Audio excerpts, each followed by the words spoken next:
Yuk jadi bagian dari dakwah kami. Dukung operasional dakwah dan sosial kami, raih pahala amal jariah yang terus mengalir sampai hari kiamat.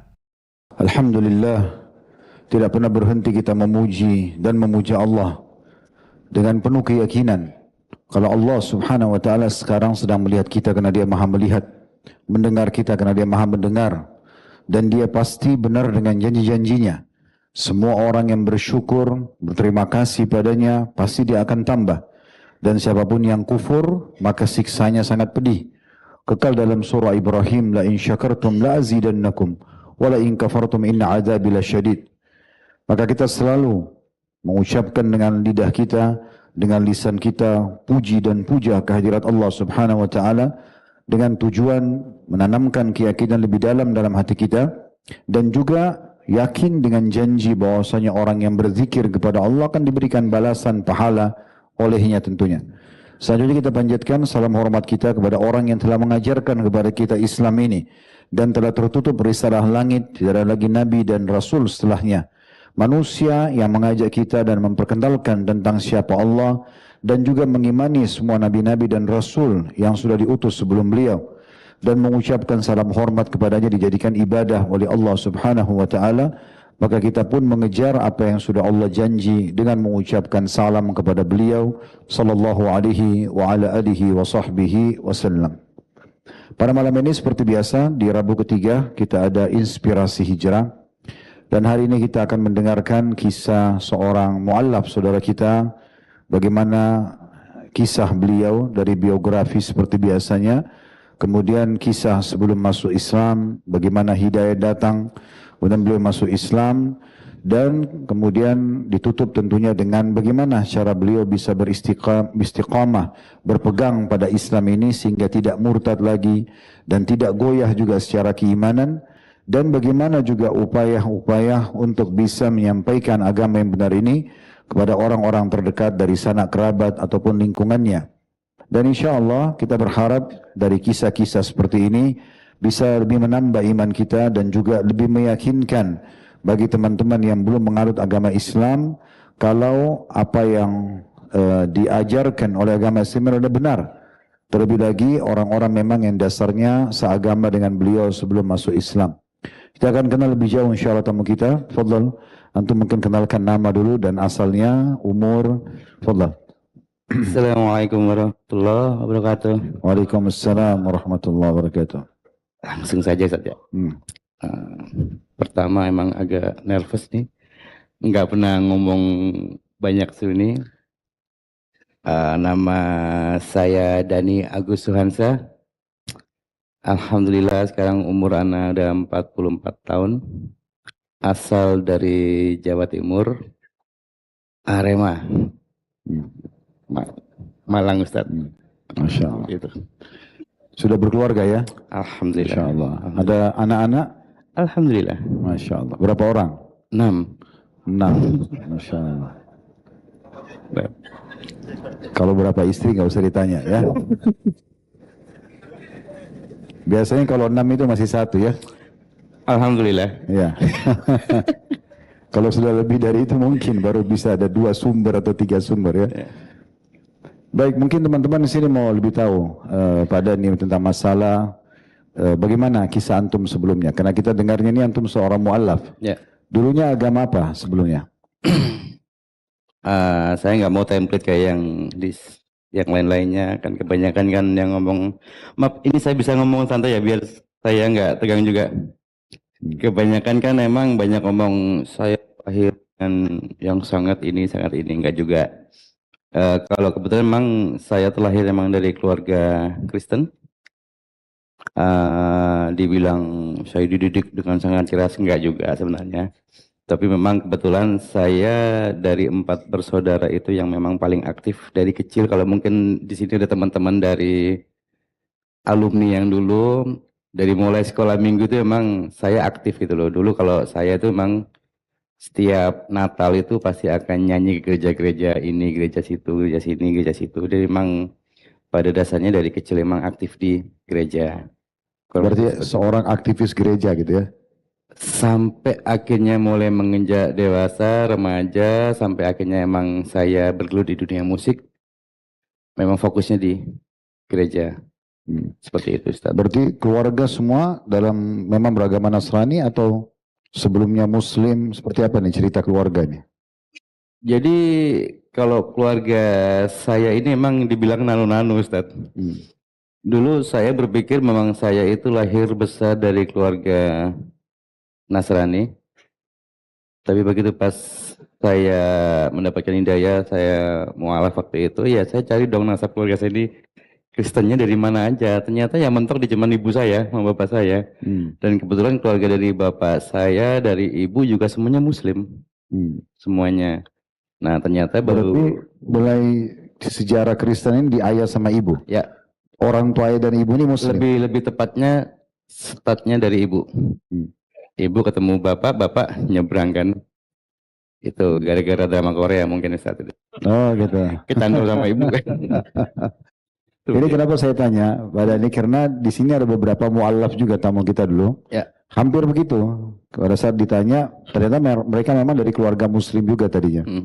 Kemudian dibesarkan di satu komunitas Nasrani atau agama lain, kemudian mereka ikut. Tapi kuasa Allah Subhanahu Wa Taala dengan berjalannya waktu akhirnya kembali kepada fitrahnya sendiri. Oke. Ya, mungkin seperti itu.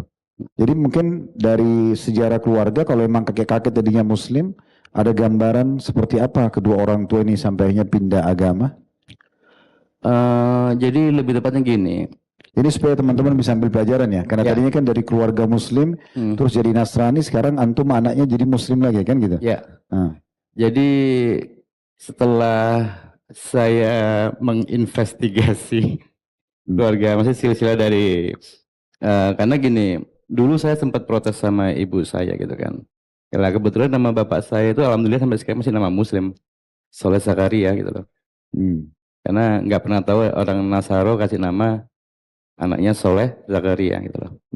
Nggak pernah. Nah waktu itu saya sempat tanya waktu kecil, ibu, nenek itu dulu kasih nama orang tua kayak apa sih? Emang nggak ada nama yang lain? Gitu. Waktu itu ibu cuma senyum doang.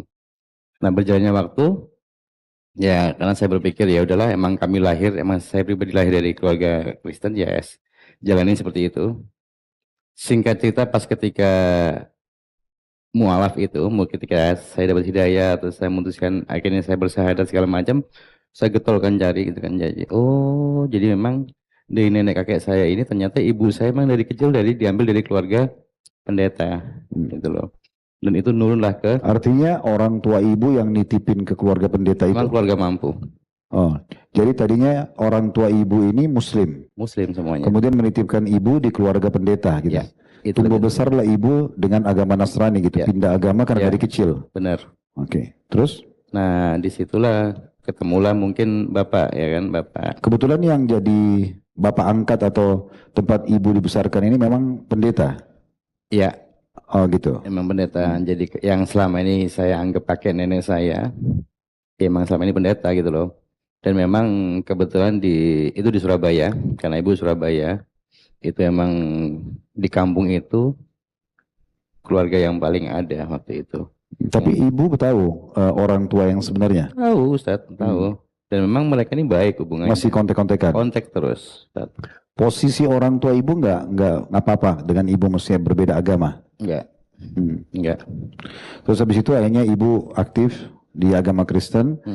Terus menikah dengan bapak yang tadinya bapak juga Muslim. Ya. Terus ikut pindah agama karena pernikahan. Ya. Oh gitu. Masya Allah. Seperti itu. Jadi hati-hati ya dengan pernikahan itu kan ya. Atau menitipkan anak kepada keluarga non Muslim. Karena ini terjadi memang seperti berbalik ya. Iya, benar. Saya pernah berkunjung juga di Papua, di Maroke itu ada beberapa orang-orang Nasrani yang dititipkan pada keluarga Muslim, justru mereka jadi Muslim juga. Jadi memang subhanallah hadis Nabi SAW tentang masalah lingkungan itu pengaruhnya besar sekali ya. Jadi karena ibu beliau tadinya dari keluarga Muslim, cuma dititipkan saja dengan keluarga yang mampu itu pendeta, akhirnya anak itu tumbuh besar dalam keadaan Nasrani dan saking besarnya pengaruhnya menikah dengan seorang laki-laki Muslim, laki Muslim pun ini murtad gitu kan, pindah agama, itu tepatnya ayah beliau. Baik. Terus kemudian mulailah terjadi pernikahan tersebut antara orang tua, terus antum lahir dan 4 orang bersaudara. Ya, ya. Berarti semua 4 orang ini non Muslim juga Puji ikut. Tuhan waktu itu semuanya Nasrani. Yang kita cerita dulunya ya. Sekarang. Jadi emang semuanya emang Nasrani semuanya. Seperti itu. Terus berjalannya waktu, antum bagaimana ceritanya sampai aktif di gereja segala macam? Jadi gini,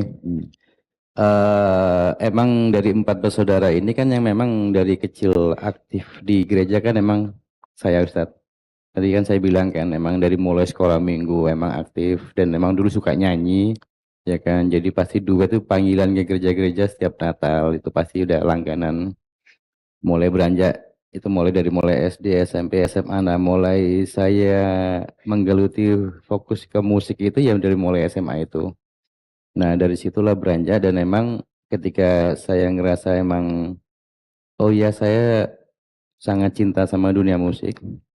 Nah karena emang kami di keluarga gereja ya kan akhirnya ya udah saya memutuskanlah akhirnya untuk terjun di gereja dan memang itu expert sekali. Waktu dari SMA itu? Dari SMA sampai ikut festival lah, standar lah ya, standar cerita pada umumnya. Jadi sampai juara se-Indonesia ini Genbi waktu itu 2000 berapa, saya the best kita lah apa. Dan teman-teman satu band itu sampai sekarang juga masih aktif, sampai sekarang di beberapa artis besar sekarang di Indonesia gitu kan, penyanyi-penyanyi besar maksudnya. Nah dari situ emang saya fokusnya di gereja, saya mengembangkan musik di gereja. Dan di situ udah mulai bagaimana saya berpikir keras waktu itu kan gini Ustadz, bagaimana how bring the gospel without say Jesus, itu moto saya. Karena saya tahu hari gini, waktu itu saya ngomong sama tim ya, saya nggak ngomong saya, ngomong sama tim. Hari gini tuh orang udah pintar gitu loh. Ya hari gini jangan ngomong gini, domba yang tersesat gitu. Oh, digampar yang iya.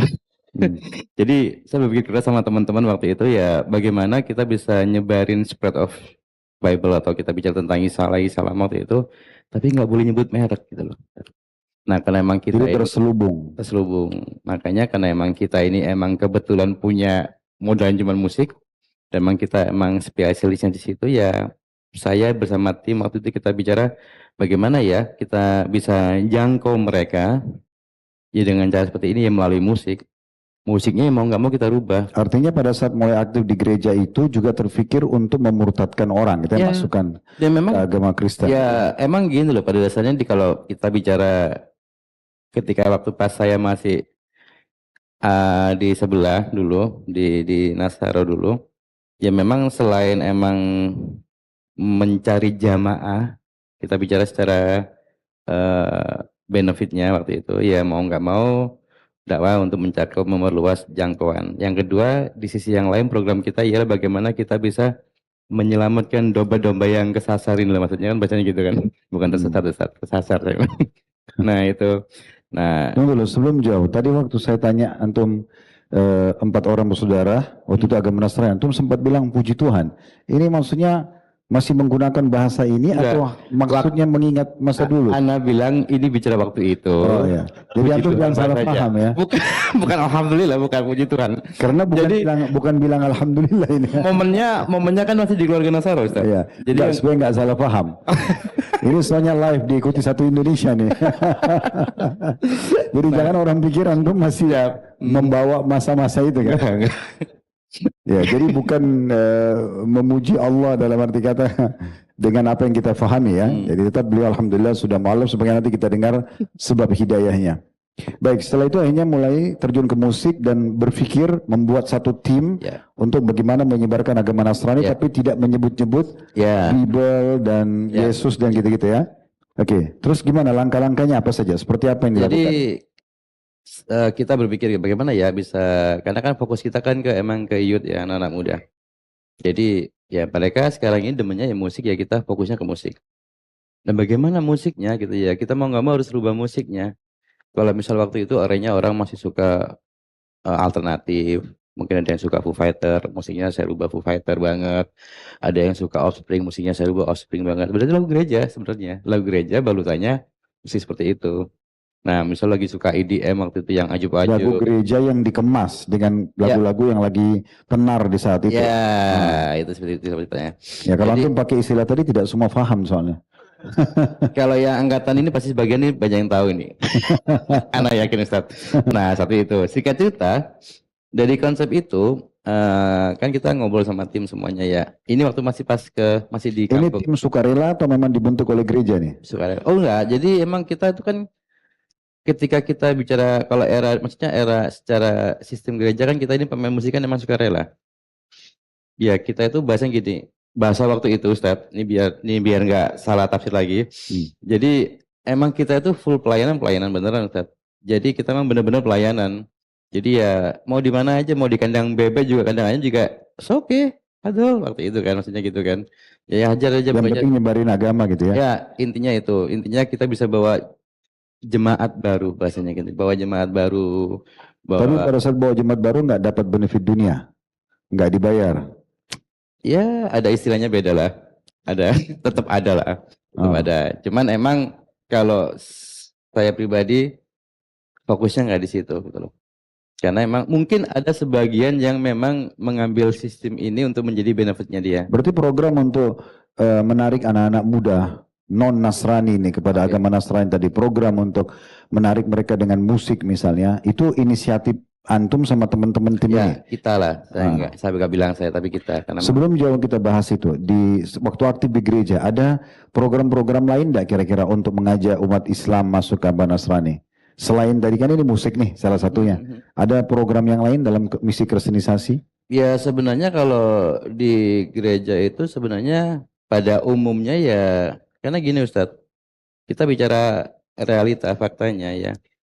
Kalau kita mau waktu itu ketika saya masih dulu, mau ngantem dari sisi mana itu nggak dapat loh Ustadz.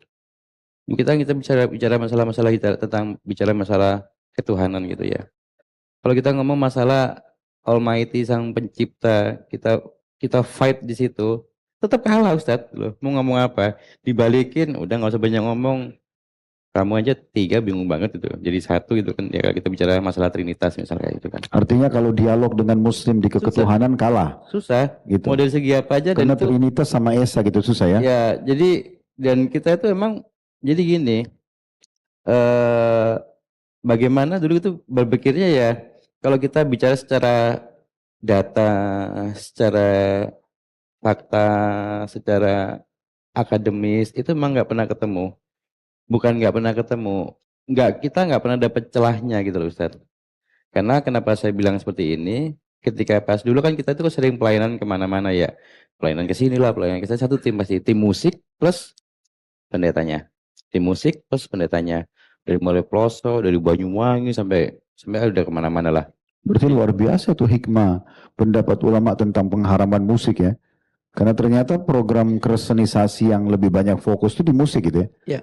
Jadi bagaimana mengajak mereka untuk mendengar musik, akhirnya mereka terpengaruh dengan itu. Ya. Ya, jadi pengharaman musik itu bagus banget, ya. Supaya antum tidak mudah murtad itu ya. Ini salah satu argumentasi pembantahan yang bagus ya. Iya, silakan. Jadi seperti itu.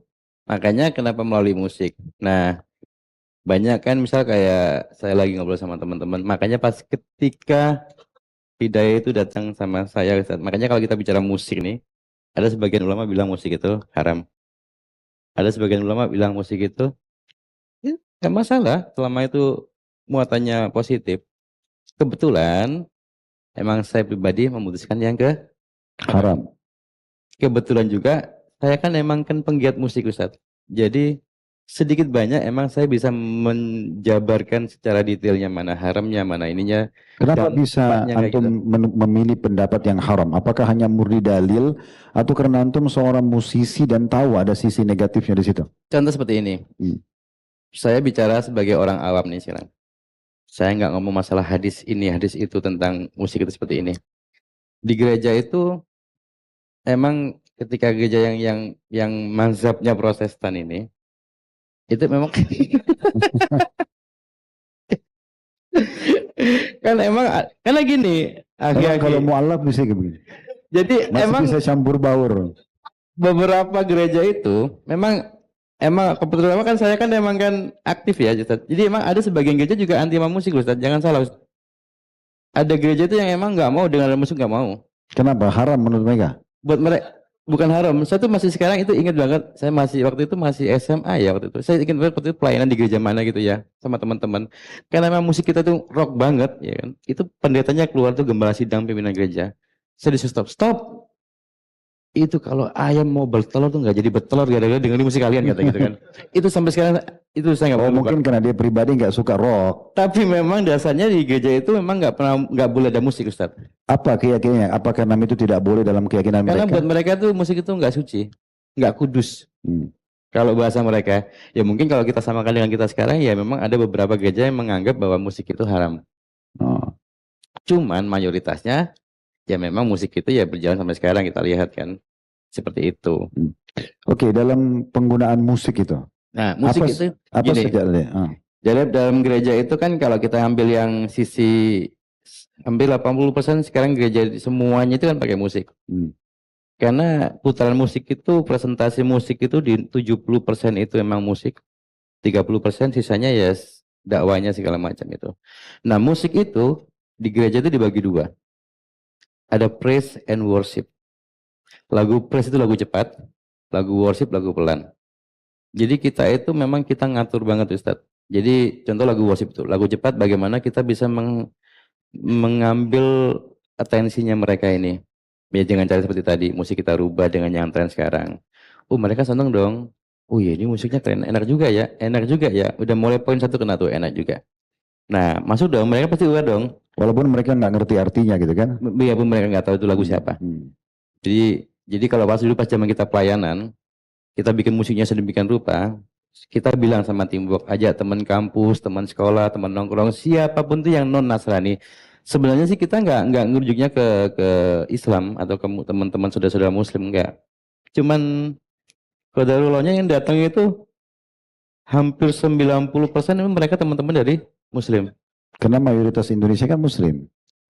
Ya. Jadi otomatis mayoritas Ya. yang datang bisa saja ke situ. Berawal mereka juga ini, awalnya berawal dari curiga kan, diundang teman datang ke suatu acara, ngomong ini hari Minggu jangan-jangan ini gereja nih gitu kan. Jadi mereka datang, begitu mereka datang emang ada beberapa emang satu tim itu kita emang ada beberapa emang lumayan terkenal nih artis-artis ini. Yang tadi Ana bilang ke Ustadz waktu itu, cuman Afan, Ana nggak bisa nyebut nama, ya kan. Jadi terus mereka datang, ada artis nih, ada artis. Terus mereka awal curiga emang. Oh, berarti antum kerjasama sama teman-teman tim artis yang tidak bisa disebutkan namanya memang, tapi mereka beragama Nasrani untuk sama-sama menjalankan misi ini gitu. Lebih tepatnya itu. Nah, begitu mereka datang, Berarti ini kalangan artis muslim harus dengar juga ini, kan gitu. Artinya artis-artis non muslim itu aktif sebenarnya Ya, ya. untuk menyebarkan agama mereka. Sementara kita kan malah terbalik gitu ya, banyak menyebarkan kemaksiatan, pelanggaran-pelanggaran agama gitu ya. ya. Ya, tafadhal. Jadi pas begitu mereka datang, kekhawatiran mereka terpecahkan. Oh, bukan banyak artis di sini. Oke. Berarti di poin ini supaya bisa mengelabui mereka tanda kutip ini tidak diadakan di gereja berarti? Ya. Diadakan di tempat-tempat umum. Nah, kita itu mungkin ya Ustadz ya, mungkin karena waktu itu kami berpikir bahwa selama ini orang udah kalau kita bicara mengembangkan musik di gereja ya stucknya di situ-situ aja. Itu tetangga kita. Mau ke gereja kita enggak? Gereja kita gaul loh. Lagi gereja lagi gitu kan. Nah, waktu itu akhirnya kita ngobrol lah kami tim ini bagaimana ya bisa menjangkau mereka ya dengan maksudnya yang non Nasrani ini ya mau nggak mau kita pakai tempat yang emang nggak pada zona umumnya di gereja gitu loh. Nah kebetulan waktu itu kita pakai ada salah satu hotel di sampingnya mall di sini itu tempatnya namanya Kamasutra, tempatnya joget-joget OY gitu kan bahasanya kan. Nah ini cakep nih tempatnya nih karena untuk menjangkau mereka kalau kita undang mereka datang ya kita konser musik di mana gereja Diskotik gitu kayak diskotik gitu. Nah seperti itu, Uh-huh. seperti itu. Nah begitu kita pakai tempat itu emang sangat-sangat hook banget itu loh. Itu waktu itu saya ingat banget ibadah jam 3, bahasa kita kan ibadah, emang kita kan konsepnya kan ibadah. Buat mereka konser. Oh nanti ada konser jam 3 nih. Mereka datang teman-temannya, hari pertama mereka datang, keren nih. Karena begitu musik itu jalan, kita itu udah emang out of context dari selama ini konsep gereja yang jalankan.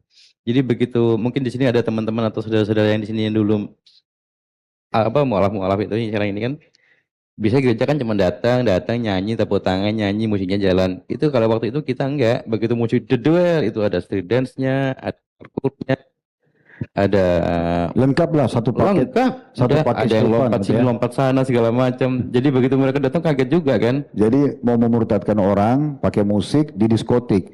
Ya, Tambah tadi ya. penari-penari juga. Tambah itu tadi. Minuman keras segala Oh, macam. enggak yang itu. Oh itu enggak. Haram. Tapi kan di disko. Antum bicara haram tapi di diskotik gimana? Kan konsepnya. Makanya saya bilang tadi lengkap satu paket. Biasanya kan saudara soalnya itu. Ya. Diskotik, perempuan, minuman Ya. keras gitu ya. Oke. Jadi Nah. dibuat konser tapi dia bukan di gereja, musik cuma dipakai diskotik gitu ya. Seperti itu. Berarti memang yang jadi sasarannya adalah orang-orang memang kalaupun muslim berarti yang lalai. Ya. Otomatis kan mereka masuk ke diskotik tahu itu adalah kemaksiatan Dan gitu ya. gampang-gampang di pelintirnya Ustaz. Oh gitu. Ya, nah, dari situ kan musik berjalan nih. Kita kembali yang ke musik tadi ya. Jadi musik itu kan dibagi dua, praise and worship. Jadi lagu praise-nya itu untuk mengambil aware-nya mereka. Sampai akhirnya mereka dapat nih, wah ini keren, ini keren, ini keren. Nah yang bahaya, kalau kita bicara musiknya bahaya, itu ketika kita bicara lagu worship-nya. Lagu worship itu lagu pelan. Yang lembut. Lagu pelan. Jadi kita itu dulu berpikir keras bagaimana kita bisa membuat alunan nada biarpun even you don't know that song, maksudnya biarpun kalian ini nggak dengar lagunya, nggak tahu lagunya, tapi hanya mendengar lagu itu bisa hanyut dengan suasana. Jadi itu kita ngikutin, kita belajar banget bagaimana menaik turunkan emosinya lagu itu segala macam. Dan emang pada dasarnya gini, kalau kita bicara general umumnya lagu gereja itu kan pasti kayak apa ya? Jadi lagu itu kan diulang-ulang terus, Ustaz. Lagu itu kan diulang-ulang terus. Jadi misalnya lagu ini lagu pelan nih ya. Lagu pelan nih. Udah, ketika lagu cepatnya udah dapat semuanya, masanya udah dapat, diantem lagu pelan, ya pendinginan maksudnya kan. Begitu putaran pertama mereka nggak tahu lagunya. Tapi nadanya enak. Putaran kedua, nadanya udah mulai nempel di sini, di kepala. Putaran ketiga, itu kan kalau kita lagi ibadah kan ada OHP untuk ngasih teksnya. Terus ada yang namanya worship leader itu pemimpin pujiannya, pemimpin yang nyanyi itu. Dan lagi itu akan diputar-putar terus, diulang-ulang terus sampai itu benar-benar bisa nancep. Jadi ketika orang yang datang itu pertama dia nggak tahu itu lagu apa, yang taunya lagu ini enak aja kan. Lama-lama, nanti yang ketiga, keempat, putaran kelima itu pasti ada beberapa 2-3 orang itu pasti akan hands up, angkat tangan gini. Seakan-akan dia itu langsung, damai banget nih. Ini lagu luar biasa Itu banget. berarti domba itu. Ya, Domba yang hilang itu. tadi. Yang kecemplung tadi itu Ustaz. Langsung dikasih tali itu ya. Nah, ambil lasonya, putar dilempar gitu kan. Nah. Dikeret. Terus gini. di mana itu?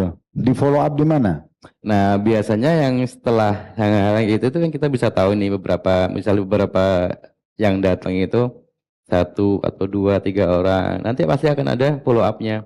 Nah, dari situlah baru kita bisa mulai menyusupkan tentang oh ya kasih Kristus lah bahasa waktu itu kan, bahwa Yesus seperti inilah, Yesus seperti itulah, bahwa kamu dari mana? Misal, oh kebetulan dari Islam. Nah, baru kita patahkan akidah-akidah mereka dengan banyak hal. Apalagi kalau bicara tentang Rasulullah SAW, itu pasti akan hancur pikir beliau waktu itu kan. Saya juga waktu itu kan, kalau ngomongin tentang Rasulullah SAW, habis-habisan. Kurang lebih itu akhirnya ngantem secara logikanya buat mereka dapat kan. Itu murni penyampaian argumentasi begitu atau ada diiming-imingkan kalau dia murtad dikasih sesuatu misalnya? Kita kalau dulu nggak tahu mungkin di sebelah-sebelah yang lainnya. Cuman kalau kita kan memang kan benar-benar menyelamatkan jiwa-jiwa baru bahasanya kan gitu kan. Menyelamatkan jiwa-jiwa baru, bagaimana kita menjadi terang, lilin terang bagi kegelapan di sekitar kita. Ya memang benar-benar kita ngantemnya secara akidah gitu loh. Sampai akhirnya mereka, oh iya benar juga ya, secara logika, oh iya benar juga ya. Program ini bisa memurtadkan orang dalam satu pekan berapa orang kira-kira? Oh luar biasa Ustadz. Saya nggak bisa nyebutin, dan itu banyak. Coba sebutin aja jadi orang tahu, oh ternyata satu kali konser musik bisa Jadi murtad gini, sekian orang. sebenarnya sih kalau bilang banyak enggak Ustadz, tapi itu secara kontinu. Misal dalam setiap ibadah kan minggu tuh. Ya, Itu berarti seminggu sekali konsernya seminggu tuh? sekali. Itu bisa kita bawa 2 atau mungkin 3, mereka mau siap terima Yesus, mau dibaptis segala macam, kurang lebih seperti itu. Tapi kan itu kontinu terus, setiap minggu terus. Berarti kalau 2, Itu 3 akumulasi. seminggu, sebulan itu berarti 12 orang, 15 orang gitu ya. Ya. Kalau untuk acara konsernya sendiri, biayanya dari mana? Dari kita sendiri, Dari kantong sendiri? dari gereja sendiri. Memang kan kalau gereja kan pasti punya ini sendiri kan. Jadi memang dari biaya sendiri. Jadi emang kita emang sewa, emang kita sengaja keluar budget emang untuk demi menyelamatkan tadi itu. Domba-domba itu. Domba-domba yang kecemplung tadi itu. Tapi ini manusia semua, bukan domba ini. Ya, kan bacanya gitu, Ustaz. Kenapa domba? Kenapa bukan serigala, bukan harimau? Sampai hari ini ketika dulu saya buka-buka Bible itu mana ya, selain domba kok kayaknya lemah banget itu loh, Ustaz. Emang nggak ada, Ustaz, namanya itu istilahnya. Jadi tidak ada apa kira-kira sebabnya dipilih domba, kenapa? Kalau domba dalam Islam kan halal itu. Domba kan lemah, identiknya kan lemah, Ustaz. Mungkin seperti itu ya. Walau alam, anak nggak paham yang itu. Jadi coba teman-teman ambil satu pelajaran ya. Ini generasi muda muslim harus berpikir dari kejadian seperti ini. Beliau ambil inisiatif sendiri, bentuk sama tim teman-temannya. Kalau perlu ada artis yang terkenal yang beragama sama, diajak gabung. Bagaimana buat program sukarela, uang dari kantong sendiri untuk mengajak orang masuk ke agama Nasrani. Antum pernah berpikir nggak ini? Gimana caranya? Dalam kondisi antum beragama Islam yang benar, antum punya program untuk mengajak orang lain masuk Islam. Target sebenarnya bukan bagaimana kita memaksa atau memasukkan mereka Islam, tapi menyampaikan informasi. Saya pernah bahasakan ya, kita ini seorang muslim harus menjadikan diri kita sebagai seorang marketing. Marketing itu teman-teman tujuannya bukan menjual loh ya. Kalau menjual itu kecil sekali persentasenya, tapi menyebarkan informasi.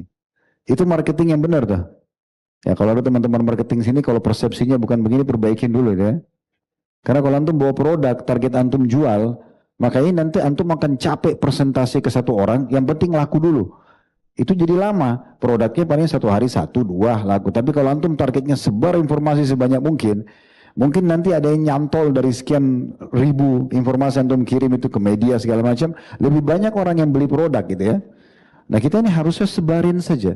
Hidayah di tangan Allah SWT, kita tidak pernah tahu itu. Sedikit saya potong dulu akhi. Jadi ada pengalaman dulu saya pernah ke Bali, dipanggil tablik akbar gitu. Ternyata teman-teman panitia itu, dulunya anak-anak pantai yang suka temanin orang-orang bule gitu ya. Mereka ikut pengajian, mereka sadar hijrah, mereka tinggalin profesi itu. Terus mereka bisnis lah, mereka segala macam jadi panitia pengajian. Kami lama diskusi banyak hal gitu ya tentang masalah keadaan Bali dan segala macam. Salah satunya yang saya bilang, bisa nggak antum ini menawarkan Islam kepada turis-turis itu? Bisa Ustaz. Contohnya saya bilang coba, kira-kira dilarang nggak sih? Kalau tidak dilarang secara hukum pemerintah kenapa nggak dilakukan? Misalnya antum punya toko handphone, antum punya restoran, antum punya buku atau keterangan beberapa lembar mungkin tentang Islam dalam berbagai macam bahasa, Inggris kah atau apa gitu ya. Kita buat ijtihad, kemudian setiap orang makan, orang non muslim dikasih lembaran itu atau disebarin di mana, mungkin di sekitar tempat mereka kumpul. Dia bilang sangat bisa Ustaz. Bahkan banyak di antara mereka yang datang pada saat kita ajak ngobrol, malah mereka mudah sekali untuk pindah ke agama Islam. Itu contohnya. Jadi memang harus ada upaya dari kita untuk peduli. Antum jangan beragama sendiri. Bagaimana kita ngajak orang lain? Karena kalau kita jadi penyebab hidayah orang lain, kan kita dapat pahalanya ya. Itu poin yang juga harus kita sadari sama-sama teman-teman sekalian. Dan kita tidak perlu menjadi seorang Dr. Zakir Naik atau Ahmad Didat sebelumnya yang hafal semua Injil. Enggak. Tugas kita hanya mengajak mereka, tawarkan Islam dan ajak diskusi di agama Islam. Jangan diskusi di agama mereka. Biarkan mereka nanya, kenapa kamu sholat, kenapa kamu zakat, kenapa tutup aurat, jadi kita bisa punya jawabannya. Nah sederhananya begitu. Apa yang beliau lakukan sama teman-teman timnya dulu, sebenarnya mungkin hanya upaya dan rasa suka dengan kegiatan itu gitu ya. Yeah. Hanya coba menawarkan dan ternyata bisa dengan program konser tadi, bisa memurtadkan mengajak orang 2-3 orang setiap satu kali acara gitu kan. Antum bisa saja membawa orang sehingga masuk Islam gitu ya. Dan rata-rata orang masuk Islam itu agak unik.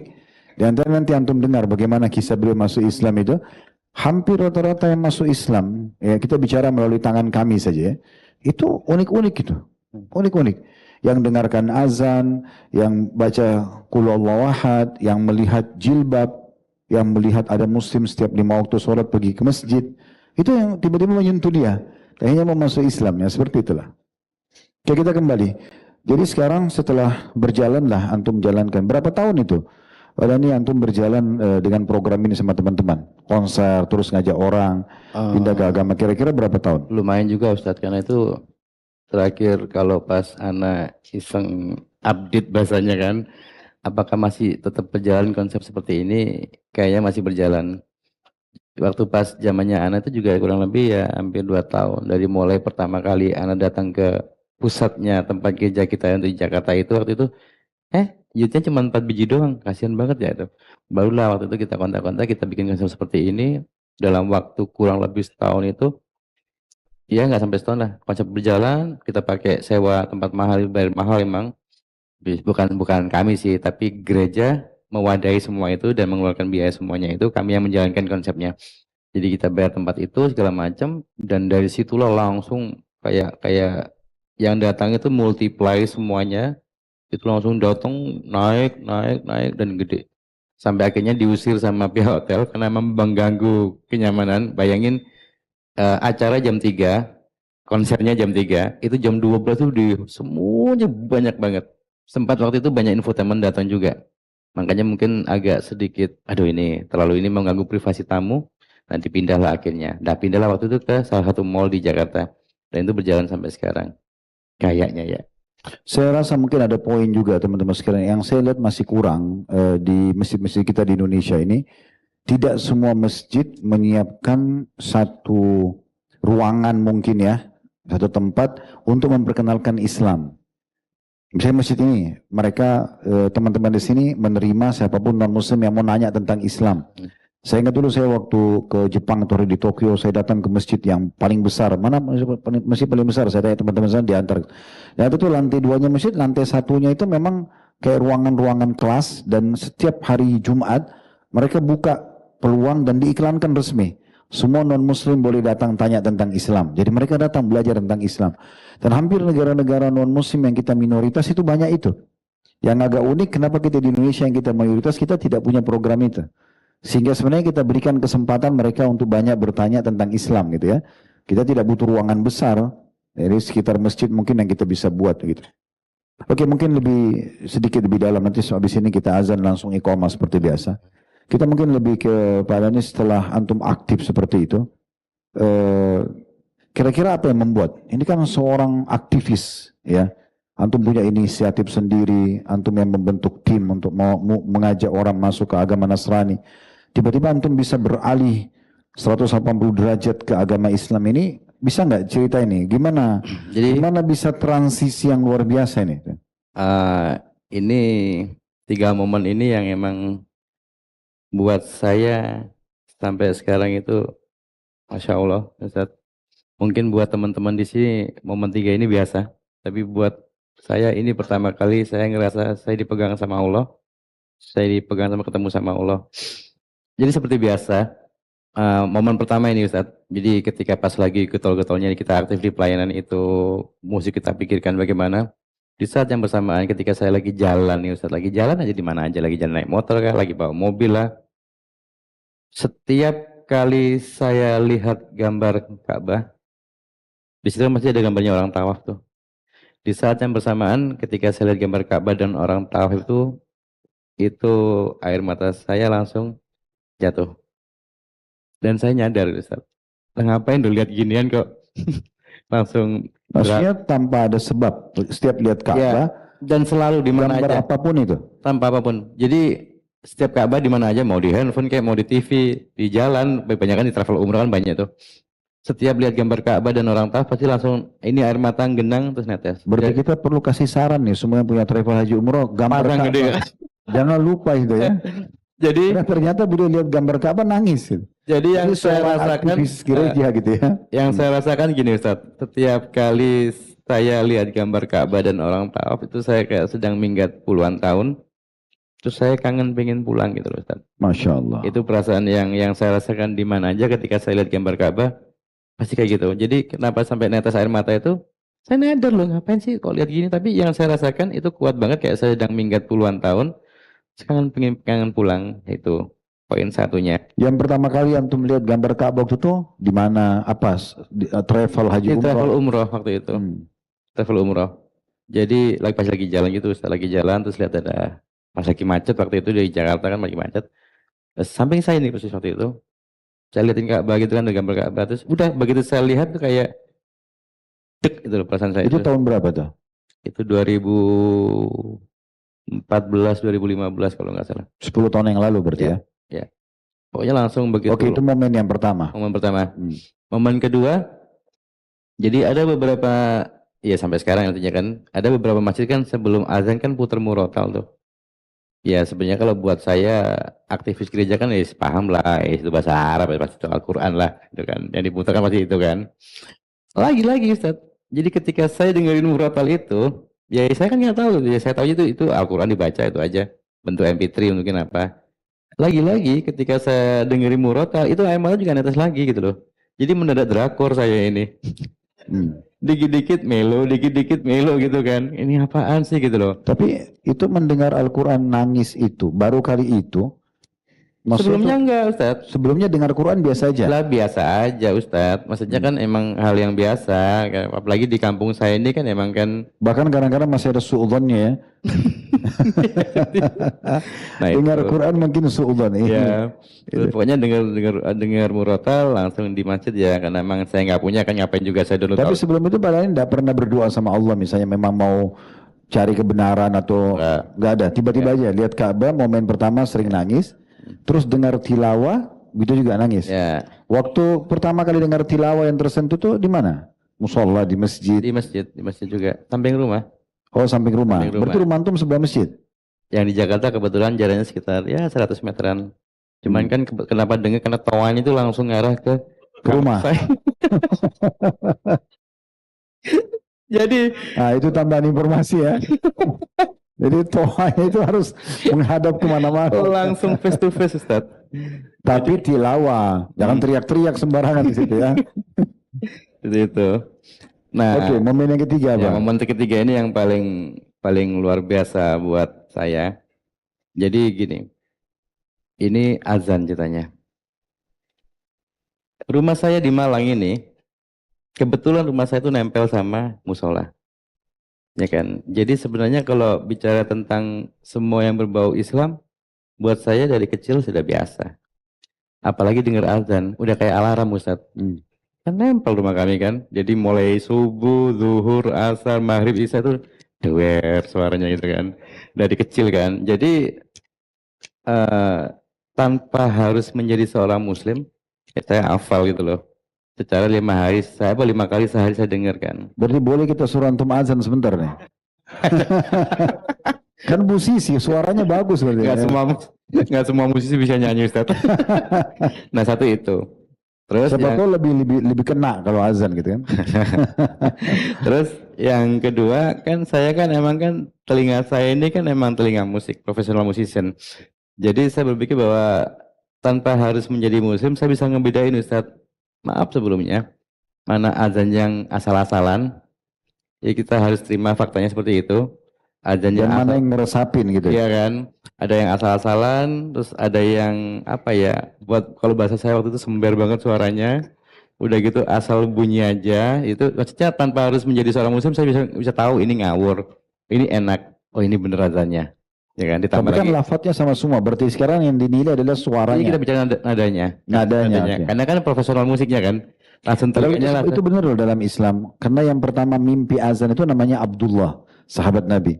Dia mimpi lafadz azan itu. Begitu dia laporkan ke Nabi, Nabi bilang, ajarkan kepada Bilal karena Bilal lebih indah suaranya daripada kamu. Memang itu. Jadi harus yang azan memang yang suaranya indah. Jangan antum karena mau ngejar keutamaan azan, oh nanti hari kiamat paling dikenal, semua yang dengar suaranya jadi saksi hari kiamat. Saya mau azan, kalau suara antum membuat orang malah takut ke masjid. Jadi harus ngalah ya, harus memang yang bagus suaranya persilakan, kecuali antum sudah melatih diri. Ya. Nah setelah itu kan subuh, saya pulang dari studio waktu itu. Jadi yang antum dengar pas tersentuh ini itu suara yang bagus atau suara yang nggak bagus ya? Ini pas kebetulan pertama kali saya dengernya pas suara yang nggak bagus Ustaz.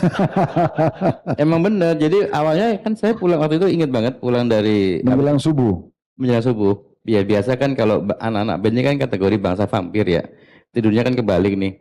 Nah emang waktu itu saya nyampe rumah sekitar jam 4 pagi. Terus sampai rumah saya buka laptop, saya ngecek lagu-lagu kerjaan itu. Azan tuh bunyi kan. Tadi saya bilang kan 100 meter, tuanya ngarem ke saya kan. Terus kan saya denger kan. Azan udah ini nggak enak lagi suaranya gitu kan. Tapi yang saya kerjakan itu laptop saya tutup. Saya buka pintu rumah saya. Terus saya duduk ini, saya dengerin tuh. Saya dengerin semua sampai detail. Dan saya ngomong, Ustadz, ini hal paling bodoh yang saya lakukan dalam hidup saya. Ngapain dengerin azan gitu loh. Udah nggak enak sempir pula gitu. Tapi didengerin sampai selesai gitu loh. Oh berarti ada manfaatnya juga yang tidak bagus suaranya. Ya. Itu Ustadz. Jadi saya dengerin semuanya itu kan, dengerin. Dan sampai habis itu. Tapi ada momen yang buat saya agak ini. Jadi ketika pas saya sambil dengarkan itu. Jadi bukan mungkin ya. Allah kasih jalannya kan luar biasa skenario buat saya.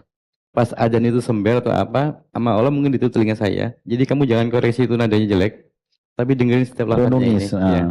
Selama itu berjalan tuh adzan, saya dengerin, saya perhatiin semua setiap detailnya semuanya. Dan itu jantung saya udah mulai berdebar. Dan saya udah mulai, baik lagi kayak 2 momen yang tadi, mata saya air mata udah mulai bergenang lagi. Lagi bergenang lagi air mata saya kan. Ini waktu berdekatan semua Pak? Kenapa? Maksudnya melihat Ka'bah itu, momen antara dekat semuanya. Kemudian tadi dengar tilawah dengan dengar azan, ini waktu yang berdekatan? Mepet, semuanya dekat. Artinya hari yang sama, beda hari? Beda. Karena begitu pertama kali lihat Ka'bah, saya langsung kayak tadi tuh pengen. Itu di Jakarta? Jakarta semuanya. Saya mencoba untuk menolak. Saya bagaimana menjauhkan dari perasaan ini semuanya. Dan itu nggak bisa, semakin saya menjauhkan semakin di sini nih. Nah kan, pas itu momen pertamanya. Setelah itu lama suara tilawah itu. Nah yang gongnya ini, begitu pas selesai azan, itu saya diem kan. Tapi udah secara nggak langsung ini mata udah mulai rembes ya. Terus begitu pas mau sholat, ceritanya Ustadz, sholat jamaah, habis qomat waktu itu saya ingat banget. Terus Antum masih di rumah waktu itu? Masih di rumah. Anda buka pintu rumah, karena emang langsung ada berdepan. Begitu pas imamnya takbiratul ihram, Allahu Akbar. Itu wallah, itu jantung saya langsung berdebar. Dan sampai sekarang ya pasti akan kayak gini lagi. Anda pasti akan langsung berkaca. Jadi begitu Anda dengerin lafaz Allahu Akbar, itu kayak jantung saya tuh udah mau lepas, diremes-remes, dan itu benar-benar Anda nangis dari situ. Pecah, ini kayaknya mesti diruqyah ini. Tapi Anda nggak tahu di Nasrani kan nggak ada ruqyah ya gitu kan. Itu doang bingungnya Anda Ustaz itu. Bingung itu Ustaz, itu gongnya itu. Dari situ akhirnya Anda mulai tanya beberapa ke teman-teman, mau tanya ke teman yang beberapa teman yang sama-sama kami aktif di pelayanan gitu. Bagaimana saya harus menghilangkan perasaan ini semua? Kan saya masih jenjangnya masih panjang ini, kita pelayanan masih ada step ini. Waktu itu kata teman bilang gini, ya udah break dulu, nggak usah ambil pelayanan, masuk kamar, lipat tangan, berdoa, minta tolong Tuhan untuk menghancurkan kuasa gelap di udara. Gitu doang. Udah. There's no solution. Nggak ada solusi kan. Akhirnya ya singkat cerita, ini di sini udah meledak. Ini kok semua yang berhubungan dengan Islam kok jadi gini gitu loh. Tanya teman malu sebagian. Ada beberapa teman-teman di sini udah mulai kasih masukan. Cuman kan saya nggak mau terlalu open. Karena basic saya kan kuat di pelayanan kan di gereja waktu itu. Akhirnya terakhir yang saya lakukan ialah saya downloadlah Al-Quran dan terjemahan. Ya saya nggak bisa baca bahasa Arabnya. Di situ kan ada terjemahannya. Saya ingat waktu itu saya baca Al-Baqarah sampai Anas itu antara 5 sampai 6 hari. Saya baca semuanya detail. Khatam bahasanya. Terjemahannya ya. Terjemahannya. Jangan biar ini nggak salah ini kan. Iya. Saya baca ini. Karena masih Nasrani juga. Ya benar. Jadi tapi paling tidak masih lebih baik di sini banyak yang belum khatam. Nah terus di sini An-Nas Al-Falaq An-Nas Falaq. Kan ada sahabat Nabi yang suka baca Anas doang apa itu.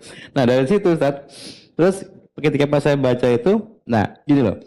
Saya kan bukan pendeta bahasanya kan. Ya saya cuman aktivis gereja. Tapi ketika bertahun belasan tahun mungkin seumur saya kan aktif di gereja. Sedikit banyak kan saya paham tentang Bible.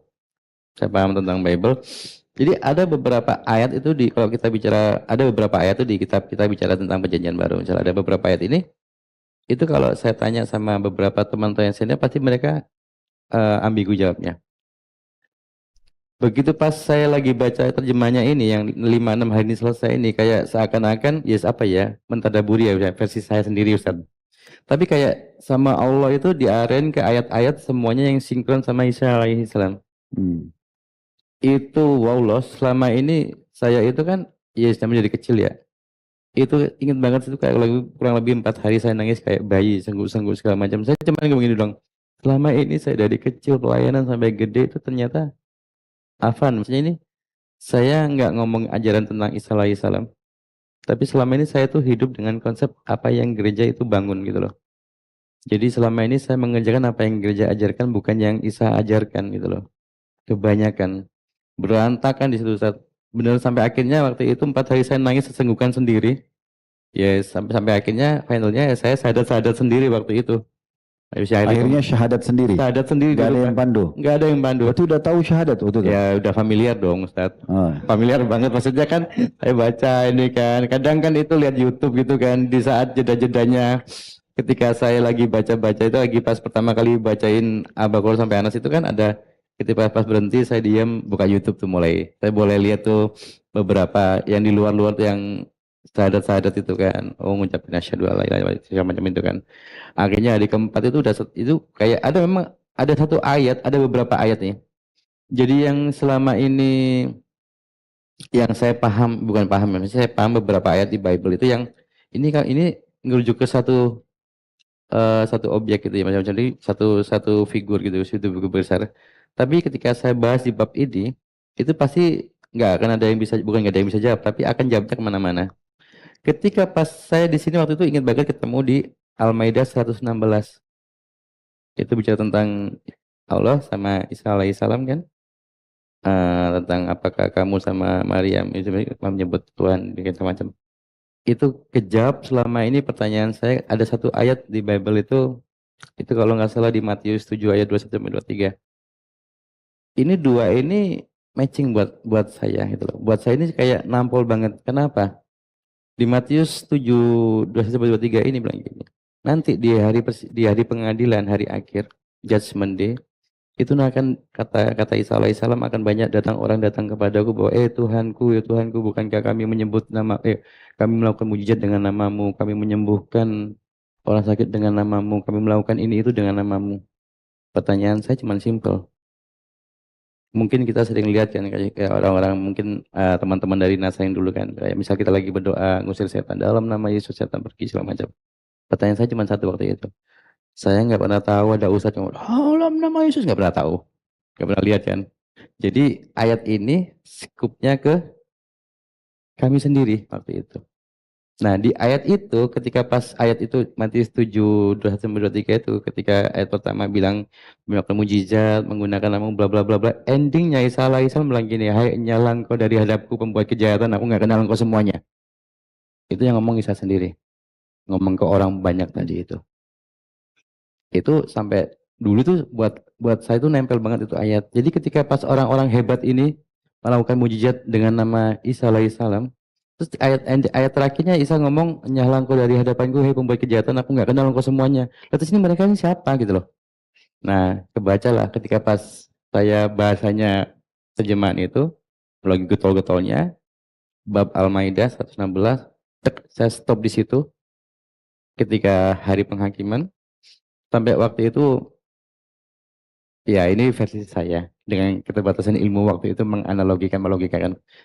Pas ketemu ayat itu, Al-Maidah 116, Allah bertanya pada Isa alaihissalam, apakah engkau nyuruh umatmu ini nyebut ini dan ibuku sebagai Tuhan. Ya kan. Terus kata Isa alaihissalam kan, bukan seperti itu kalau nabinya kan.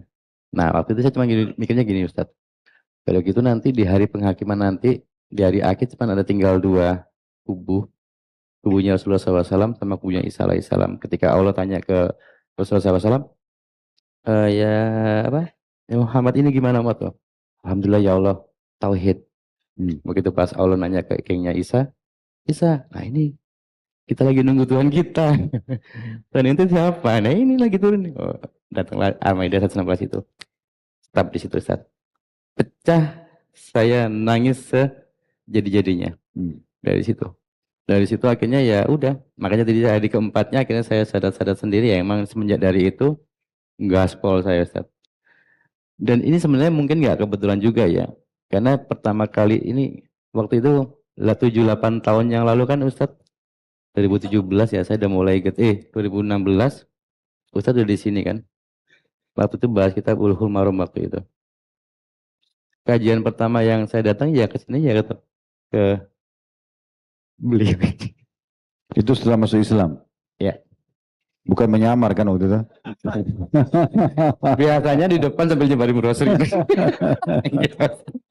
Jadi insya Allah dengan apa yang beliau sampaikan tadi bagaimana kisah masuk Islamnya itu mujizat dari Allah Subhanahu Wa Taala, itu ajaiban yang Allah kasih. Tapi sadar atau nggak sadar, muazzin yang azan tadi yang menyentuh beliau, Ya. travel yang memasang gambar Ka'bah yang menyentuh beliau, imam yang sempat takbir menggugah hatinya, ini semua tanpa mereka sadari ternyata bisa menjadi penyebab hidayah orang lain. Maka apapun yang bisa kita lakukan dari kebaikan dan menyebarkan agama Islam, apakah itu simbolnya, apakah itu ucapan penyampaian yang membentuk syiar Islam, maka itu sangat pantas dan baik untuk kita lakukan. Baik, kita kembali lagi. Setelah itu syahadat, ya 4 hari berturut-turut menangis, terus syahadat sendiri. Ya. Apa yang antum lakukan setelah itu? Bergabung ke masjid kah? Waktu itu jadi pas setelah saya sadar sendiri, itu waktu itu saya langsung ngomong ke teman-teman yang di satu studio. Teman-teman ini tim maksudnya tadi? Oh bukan, beda, udah beda. Ya. Jadi waktu itu kan emang kan saya kan ada 2. Jadi gini Ustadz, dari Malang saya ke Jakarta hijrah itu kan sekitar 2005-an ya kurang lebihnya. Itu kan emang bukan sebagai gereja Ustadz, bukan urusan gereja, bukan. Kan emang kan saya dari Malang, emang saya waktu itu kebetulan kita waktu itu habis menang, waktu itu saya ikut beberapa festival tingkat nasional. Waktu itu ada yang namanya Asian Beat waktu itu se-Indonesia. Kebetulan band kita ini menang juara 1 waktu itu. Terus nah pas kita balik ke Malang, kita putuskan nih satu band ini, mau nggak mau kalau kita main musik nggak mungkin di kampung, mau nggak mau kita ke Jakarta. Jadi memang pure sebenarnya waktu kita berangkat ke Jakarta itu pure 100% bukan urusan gereja, sama sekali nggak ada urusan gereja. Jadi memang kita benar-benar ngerintis bagaimana kita bisa fight band kita di sini, dan akhirnya kita sempat rekaman masuk label juga beberapa, sama label besar juga waktu itu. Waktu itu masih belum lagu gereja? Belum. Nah, jadi setelah berjalan itu, akhirnya berjalan berapa tahun kemudian, sekitar 2-3 tahun kemudian barulah ketemu nih sama pimpinan gereja di Malang dulu nih. Ternyata beliau dipindah lama pusatnya untuk ke Jakarta. Gayung bersambung dong, kontak lah. Kita ketemuan yuk. Ini awalnya kayak gitu, ketemuan ya udah sambil band kalian ini berjalan di sekulernya. Apa salahnya kita gedein di sini, konsep yang di Malang kita aplikasikan di Jakarta. Nah dari situ berjalan 2 sisi itu kan. Jadi selain emang tetap saya cari duitnya di sini, kalau di sini kan emang pure saya pelayanan kan. Emang konsepnya di gereja seperti itu. Ya udah dari situ berjalannya semuanya itu Ustaz. Itu. Ya itu oke lah. Sekarang setelah syahadat tadi. Nah, hari pertama itu syahadat itu. Setelah syahadat itu kan saya kan punya ide, jadi ada teman-teman di studio yang tempat saya kerja. Jadi bukan urusan ini jauh bukan dari grup gereja, tapi memang hampir tiap hari sama mereka ini yang notabene teman band saya waktu itu, sampai sekarang masih bersahabat baik. Nah, akhirnya saya memberanikan diri ke mereka ini. Depannya mereka itu ya, jadi tadi emang dari situlah saya baru. Mereka ini muslim atau bukan? Muslim semuanya. Muslim semua, oke. Muslim semuanya. Jadi loh berarti pemusik-pemusik muslim teman band antum ini yang tadi juga nyebarin lagu-lagu gereja itu muslim? Oh beda. Oh lain lagi? Kan jadi ada yang memang konsep gereja, saya punya proyek di gereja sendiri, dan saya punya band saya sendiri yang memang as a musician di Jakarta. Okay. Nah kebetulan waktu pas ke teman-teman yang muslim ini, ya mereka tahu lah saya juga aktif di gereja kan. Jadi ya udah, saya pas ketemu mereka, nah dari situ saya baru paham itu. Saya dulu kan saya sering dengar tuh ya, waktu pas saya masih Nasaro dulu itu kan, dengar bahwa gereja bawang itu, buat kami nyebut muslim itu gereja bawang, itu bahwa ya Allah tuh mau membolak-balikan hambanya segala macam. Maksudnya apa sih? Nggak ngerti waktu itu. Nah begitu di sini, ketika saya ngalamin sendiri ini. Sebut apa tadi orang Islam? Gereja bawang. Gereja bawang? Ya. Orang Islam dibilang gereja bawang, kenapa? Ya buat kami ya, Hmm. waktu itu kalau saya, orang tua saya sendiri. Karena kan bentuknya kubah kan, Kayak bawang. ya jadi kita waktu itu kasih istilahnya ya gereja bawang. Seperti itu kan kubahnya seperti itu Tapi kan. masjid dinamakan gereja sama mereka. Istilah aja. Jadi Hmm. sebenarnya kita punya beberapa clue-clue biar nggak langsung straight sama yang bersangkutan. Jadi kita pakai istilahnya gereja bawang lah, apalah seperti itu. Hanya untuk trik aja biar nggak langsung, itu masjid, oh enggak. Iya, iya. Kita nggak mau ada konflik waktu itu kan, gitu seperti itu. Nah ketika pas saya ketemu teman-teman ini, disitulah emang benar-benar. Jadi dikit-dikit hati tersentuh, dikit-dikit air mata netes. Waktu itu saya bilang pertama kali ketemu mereka teman-teman ini, ya mereka sih sebenarnya menggawangi saya untuk mengarahkan ke ketika saya udah mulai terbuka hati, terus mereka udah mulai sedikit-sedikit memberi pengertian. Nah begitu pas habis saya sadar secara di rumah saya sadar sendiri, besoknya saya ketemu teman-teman, saya bilang gini, hati saya hancur, saya hancur-hancurnya, saya bilang gitu kan. Tolong yang pertama kasih tahu saya tentang tauhid itu apa gitu kan. Terus kasih referensi saya figur seorang Nabi Muhammad itu seperti apa. Itu pertama kali saya ngomong sama teman-teman kami ini, ada beberapa itu. Terus akhirnya tapi yang utama please tolong ajarin saya sholat. Itu wallah saya ngerasa kayak punya saudara baru. Saya tuh dipeluk sama mereka. Lagi dan lagi air mata saya tuh nggak bisa dibendung lagi. Jadi dari situ saya baru bisa memahami, oh iya ini loh Allah tuh benar-benar balikin hati saya itu Bolak-balikan ya hati. luar biasa. Artinya konsep yang Allah membolak-balikan hati hamba yang biasa digaung-gaungkan oleh para kiai dan ustadz-ustadz muslim itu sudah pernah sering didengar oleh orang Nasrani. Jadi sudah familiar banget Ya, sebenarnya hal-hal seperti itu. cuman akhirnya terbukti di kehidupan Ya, antum. ya. Terus habis itu gimana? Mulai sholat, mulai Ya, belajar agama ya, gitu ya? saya tuh ingat banget dulu. Nah, mungkin ada beberapa sekarang teman-temannya mungkin satu alma mater sama saya, sama-sama alumni. Jadi emang dari situ saya bisa ambil kesimpulan. Ada sebagian mu'alaf itu kan, nah ini saya harus bicara fair, saya harus bicara faktanya, karena memang terjadi sama keluarga saya sendiri. Memang dari situ saya bisa mulai paham, ada dua tipe mu'alaf gitu loh. Menurut saya Ustadz ya, saya garis besarin di biar nggak salah. Jadi ada sebagian mu'alaf, misal saya tanya, antum kenapa mu'alaf? Oh iya, kebetulan ini calon laki, calon istri, Islam. Jadi mau nggak mau saya harus ikut. Nah, biasanya yang model-model kayak gini nih, untuk menjaga Akidahnya? akidahnya, konsistensinya segala macam itu akan sangat-sangat lemah sekali. Segelintir mu'alaf, ya memang hidayah, seperti saya, gitu kan. Begitu pas seperti itu, begitu habis saya syahadat segala macam, itu tingkat hausnya tentang ilmu itu emang kuat Ustadz. Jadi emang di kepala ini cuman adanya bagaimana ya cari ilmunya model ini, model itu segala macam. Jadi sampai semua dulu tuh saya tuh datang ke sini, datang ke situ pengajian yang ini. Sahabatnya tetangganya Ustadz sendiri ada di sana kan itu ada juga saya datang ke sana. Nggak ketemu gitu kan. Sampai akhirnya ya waktu itu saya diajak sama temen ke sini nih. Waktu itu saya ingat banget. Makanya kalau yang semua bersinggungan dengan Ustadz Khalid itu kok bahasanya delalahnya itu bahasa Inggrisnya delalahnya itu apa ya? Kebetulannya itu kan. Itu kok bisa barengan gitu loh. Kenapa? Pertama saya datang kajian bahasanya kan kajian sunnah ya di sini. Saya tuh ingin duduk di paling belakang sana waktu itu. Waktu itu Ustadz Khalid bahas masalah kitab Bulughul Maram. Saya cari itu belinya di mana saya beli sampai sekarang itu masih ada di rumah itu. Jadi saya datang ke sini dulu tiap Jumat kalau nggak salah waktu itu, kalau nggak salah Kamis kalau nggak Jumat waktu itu. Makanya di sini juga gitu loh. Makanya dari situ akhirnya oh iya, oh ini yang pas buat saya, ini pas buat saya karena ketika saya dengerin versi yang ini, oh ya ini kayaknya kurang ya gitu. Versi yang ini kok kayaknya nggak Rasul banget ya. Ke yang ini kok ini. Begitu pas ke yang ini, saya nggak boleh nyebutin mereknya. Maksudnya beliau maksudnya. Oh ini kayaknya pas ini. Nah itu lalu ya berjalan sampai sekarang. Jadi saya itu sedikit banyak emang sedikit suka baca. Ini bukan saya minta beliau bicara gitu ya. Karena saya baru ketemu hari ini, benar ya? Benar, benar. Saya duduk tadi ketemu beliau ini 15 menit sebelum azan maghrib tadi. Hampir rata-rata tamu kita begitu. Saya belum pernah ketemu sebelumnya. Tapi Alvan loh Ustadz. Semua itu yang bersangkutan nama beliau ini emang kebetulan. Pertama, Saya datang ke sini kajian sunnah pertama di sini 2016 2017 kalau waktu itu waktu pas Bulughul Maram. Yang kedua, ini mungkin nih Ustadz nih, ini out of context, maksudnya agak sedikit beda dari konteksnya.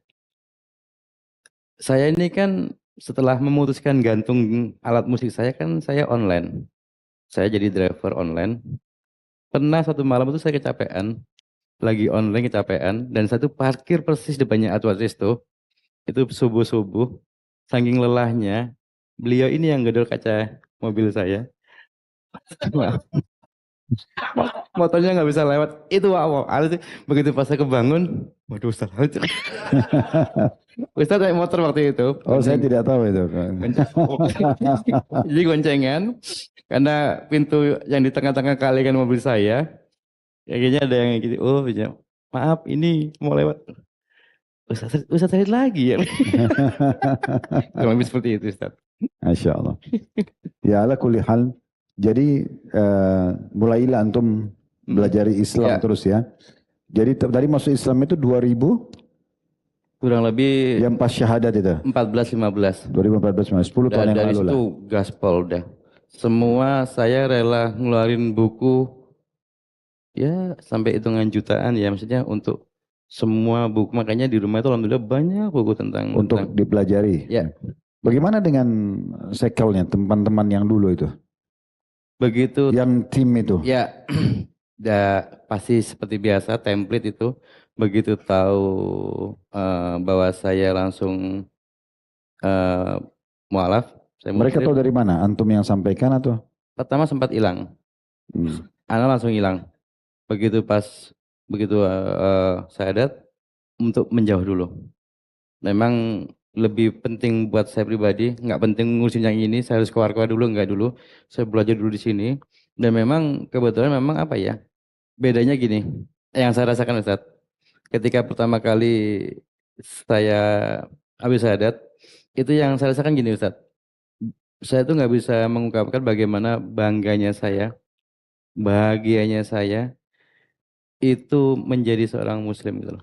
Luar biasa, sampai orang kagak tanya aja ibaratnya gitu kan. Orang nggak tanya, oh saya muslim, I'm proud I'm a muslim, I'm proud I'm a muslim. Dan itu di mana aja. Sampai akhirnya saya memberanikan diri, saya pulang. Waktu itu habis saya syahadat, sebenarnya saya syahadat 2 kali Ustaz. Pertama syahadat sendiri, terus dari situ getol kan.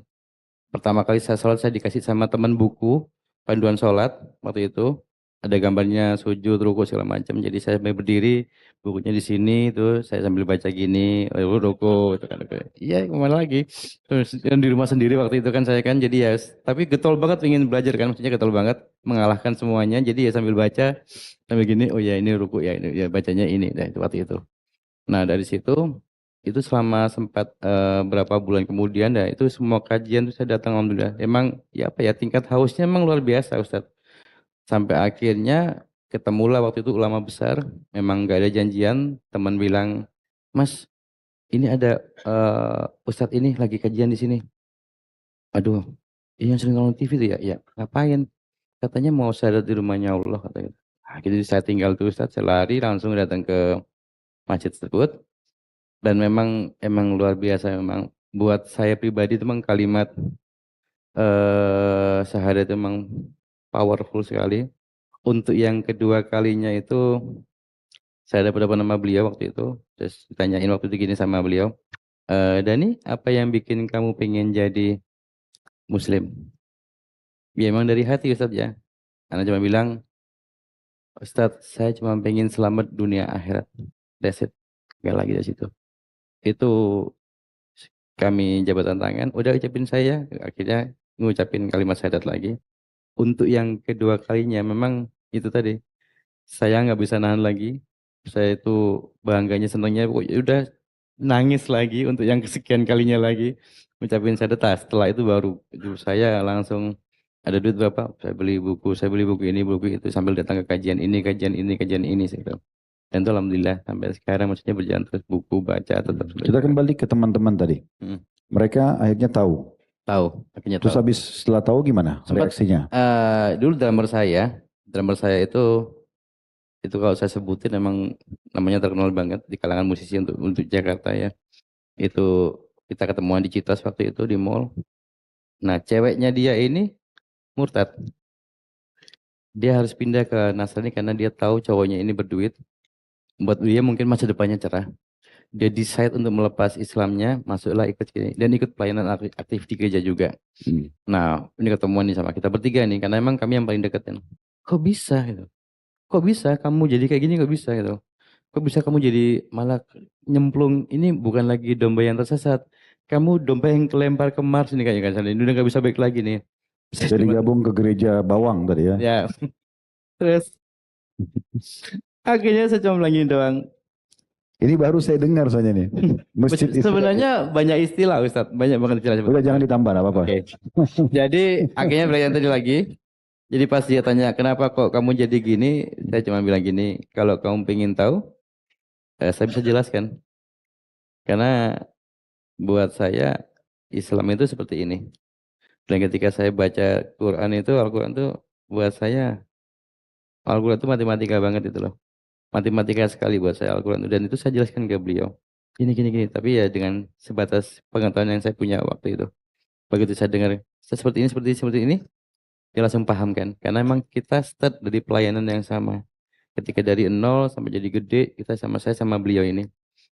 Saya begitu ngeluarin statement seperti itu, langsung dia, oke stop. Nggak usah dijelasin. Saya udah paham. Nah, per hari itu langsung ya, semuanya satu persatu yang memang dulu satu tim pelayanan ya emang yes udah beda lagi. Jadi ya saya mulai dengan hidup yang baru Itu lagi. 2014 itu. Kurang lebih sekitar 2014 2015. Berarti langsung stop ya. Ya. Oke, setelah itu gimana dengan aktivitas setelah jadi Muslim? Kan sudah meninggalkan nih profesi musiknya, yang mungkin dulu jadi sumber income juga. Ya. Oke, apa kira-kira antum alihkan ke apa itu? Jadi saya waktu itu benar-benar dari nol. Saya ingat banget itu waktu itu kebetulan ibu saya sendiri waktu itu pernah ngomong sama saya, kan saya bilang waktu itu pas habis saya syahadat sama ulama itu, saat itu saya pulang saya bilang, nah kebetulan rumah saya kan nempel sama musola itu.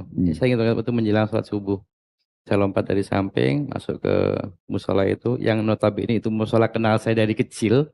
Itu tempat saya main kecil kalau saya lagi nungguin teman-teman lagi ngaji maghrib itu kan udah selesai main-main. Jadi mereka tahu kita lah ya. Begitu saya masuk saya bilang assalamualaikum. Nunjuk rumah. Mas. Terus saya bilang saya muslim. Alhamdulillah akhirnya singkat cerita sholat bla bla bla saya pulang. Nah, bapak ibu saya ini rumah sendiri atau sama orang tua? Sama orang tua saya tinggal. Dan saya cuma doain ya Allah, saya nggak mau nyakitin orang tua. Tapi saya harus ngomong. Oh, ini pertama kali mau membahasakan Muslim ke kedua orang tua. Oke. Nah, itu saya harus ngomong dan saya akan terima semua resikonya.